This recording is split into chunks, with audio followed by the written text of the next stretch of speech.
महाराज जी, घर के मंदिरों में सभी देवी देवताएं विराजमान होते हैं, तो अगर मैं सिर्फ एक का ही नाम जप करूंगी तो बाकी सब बुरा तो नहीं मान जाएंगे? बहुत बुरा मान जाएंगे।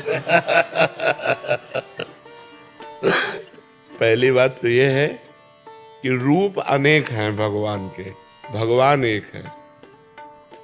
जैसे डाल और पत्ते और फूल, इनमें पानी देने की जरूरत नहीं, अगर मूल में जल चढ़ा दो तो उसके शाखा, तना, पत्ते, पुष्प सब में पहुंच जाता है। गीता जी में भगवान ने 15वें अध्याय में कहा, ऊर्ध्वमूल मधा शाखा मस्वत्थम प्राहुरव्ययम, इस संपूर्ण संसार का मैं मूल हूं। तो यदि हम भगवान श्री हरि का अर्चन बंदन कर ले तो पूरे विश्व ब्रह्मांड का अर्चन बंदन हो जाता है। अब राम जी को पूजो, चाहे हनुमान जी को पूजो, चाहे शिव जी को पूजो, चाहे हरि जी को पूजो, वो एक भगवान है, वो रूप अनेक धारण किए हुए। तो एक जगह पूजा हो गई तो सब जगह पूजा हो गई, कोई नाराज नहीं होते। ये तो केवल हमारी मानसिकता है, हम भगवानों में भी भेद करते हैं।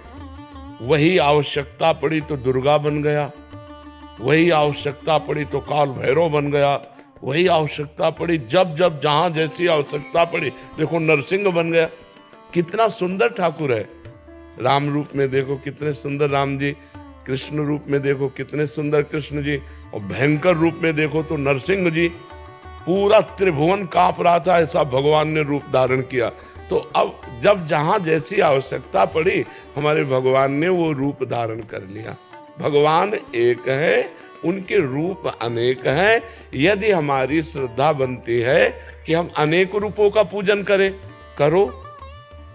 अगर हमारा प्रेम बढ़ रहा है किसी एक रूप में, तो फिर एक रूप के पूजन से ही सबका पूजन हो जाता है। एक जगह अगर हम भाव से पूजा कर दी तो सब प्रसन्न हो गए। जामवंत कहा सुन रघुराया, जा पर नाथ करो तुम दाया, ताहि सदा शुभ कुशल निरंतर, सुर नर मुनि प्रसन्न ता ऊपर।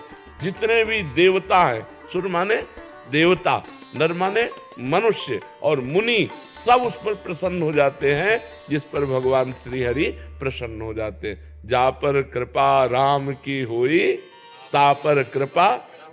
हाँ, तो इसलिए हमको डरना नहीं है कि हमने राम जी का पूजन कर लिया, दुर्गा जी का पूजन नहीं किया, उनका गणेश जी का पूजन नहीं किया तो नाराज हो जाएंगे। नहीं, सब प्रसन्न हो जाएंगे, क्योंकि रूप अनेक हैं, तत्व एक है।